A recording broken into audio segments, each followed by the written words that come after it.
ক্যাম্পাসগুলোতে মানববন্ধন করছি, সেমিনার করছি, সভা করছি, জামাতের কোনো অনুমতির প্রয়োজন হচ্ছে না। গণভোট ইস্যু নিয়ে তো অনেক কথাই বলছেন, আবার কিছুক্ষণ আগে আপনি একটা ইঙ্গিত দিয়েছিলেন বিএনপির লেজুর বৃত্তি নিয়ে, ছাত্র দলের বিষয়টা ইঙ্গিত করেছেন, আবার নিজেদের ব্যাপারে বলেছেন যে ছাত্র শিবির জামাতের লেজুর বৃত্তি করে না।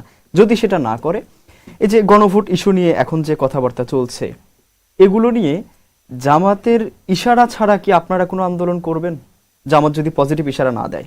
আমরা তো অলরেডি আন্দোলন শুরুই করছি। জামাত ইসলামী লিফলেট বিতরণ করবে, মিছিল করবে, এই কর্মসূচি তারা দিয়েছে 9 তারিখে। আর ছাত্র শিবির গণভোটের রায়ের পক্ষে যাতে সরকার মতামত দেয় সেজন্য আরো 1 সপ্তাহ আগে থেকে কর্মসূচি পালন করছে। এবং সারা দেশে, ঢাকায় তো আমরা টানা 4 দিন মিছিল করলাম, ক্যাম্পাসগুলোতে মানববন্ধন করছি, সেমিনার করছি, সভা করছি। জামাতের কোনো অনুমতির প্রয়োজন হচ্ছে না। সংসদে জামাত আলোচনা করতেছে, ইসলামী ছাত্র শিবির তার পরিষদে বসে সিদ্ধান্ত নিয়ে নিচ্ছে।